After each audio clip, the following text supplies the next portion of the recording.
Hello friends, আজকে আবারও একটা রেসিপি নিয়ে চলে এসেছি। আজকের রেসিপি টক মিষ্টি আমের আচার। তো আমি কৃষ্ণা আর তোমরা দেখছো Krishna cooking and blogging channel. তো ভিডিওটি প্রথম থেকে শেষ পর্যন্ত দেখতে থাকো। তো আমের আচার বানানোর জন্য এখানে আমি নিয়ে নিয়েছি 1 কিলো আম। এবার আমটাকে প্রথমে খুব ভালো করে ধুয়ে নিয়েছি, ধুয়ে জলটা সম্পূর্ণ মুছে নিলাম। এই আচারে কিন্তু 1 ফোঁটাও জল দেব না, জল থাকলে আচারটা নষ্ট হয়ে যাবে, তাই জলটা খুব ভালো করে একটা কাপড় দিয়ে মুছে নিতে হবে। তো সমস্ত আমের কিন্তু আমি গা থেকে জলগুলো মুছে নিয়েছি।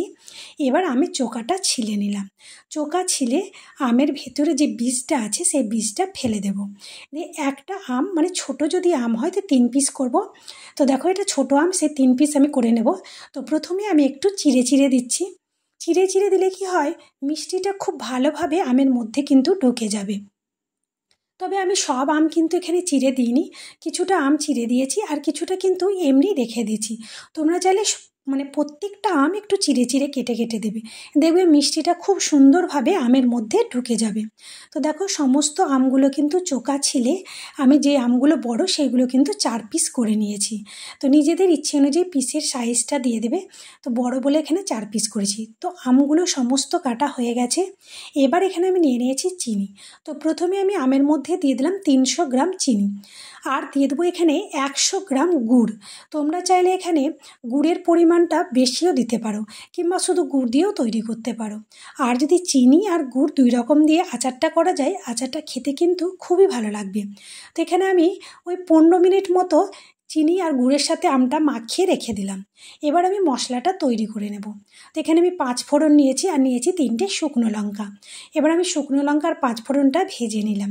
আর একটা বাটিতে নিয়ে নিয়েছি হলুদ আর কালো সরিষে। সরিষাটা কিন্তু ভাজিনি, কাঁচা অবস্থাতেই গুঁড়ো করে নিয়েছি। এবার গ্যাসের মধ্যে কড়াই বসিয়ে দিয়েছি। তো দেখো 15 মিনিটে কিন্তু চিনি আর গুড়টা হালকা গলেছে, খুব একটা গলেনি। তোমরা চাইলে এটা আধ ঘন্টাও রেখে দিতে পারো। তো আমার হাতে সময় ছিল না বলে আমি 15 মিনিট রেখে আচারটা তৈরি করে নিচ্ছি।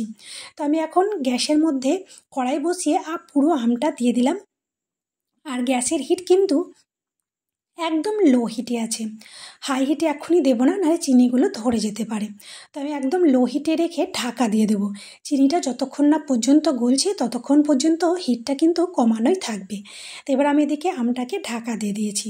এবার ঢাকা উঠিয়ে দেখব, দেখো চিনি কিন্তু গলতে শুরু করে দিয়েছে, আর খুব সুন্দরভাবে কিন্তু চিনিগুলো গলছে।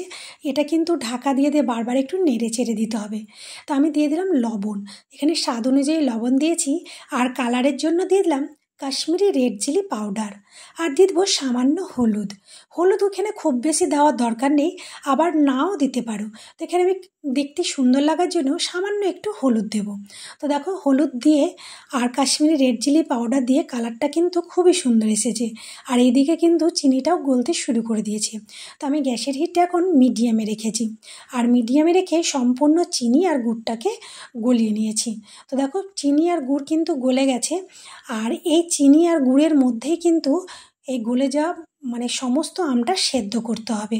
তো দেখো সমস্ত চিনি আর গুড় একদম গলে জল হয়ে গেছে। এবার আমটাকে খুব ভালো করে এই সেরার মধ্যেই ফুটিয়ে ফুটিয়ে সেদ্ধ করে নিতে হবে। আর এই আচারে কিন্তু 1 ফোঁটাও তেল লাগবে না, এই চিনি আর গুড়েই কিন্তু আচারটা তৈরি হয়ে যাবে। আর এই আচারটা খেতে কিন্তু খুবই সুন্দর লাগে। তো আমি এবার দেখো ঢাকা উঠিয়ে ভালো করে আমটাকে নেড়ে দিলাম। দিয়ে যে সর্ষে গুঁড়োটা করে রেখেছিলাম, প্রথমে ওই সর্ষেটা দিয়ে দিলাম। তো এখানে আমি অর্ধেকটা সর্ষে গুঁড়ো দিয়েছি, পুরোটা দিইনি। আর এবার এখন দেখো আচারটা কিন্তু প্রায় হয়ে এসেছে। এবার আমি 5 ফোড়নটা যেটা গুঁড়ো করে রেখেছি, আর একদম কিন্তু পাউডার করে নিইনি, আধ ভাঙা করে একটু হালকা গুঁড়ো করেছি।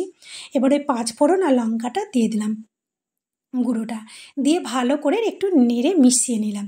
আর এখন খুব বেশি নাড়লে হবে না, আচারটা কিন্তু একদম আমগুলো মানে পুরোপুরি সেদ্ধ হয়ে গেছে, কিন্তু গলে মিশে যাবে। তাই খুব হালকা হাতে কিন্তু এখন আচারটাকে নেড়ে দিতে হবে।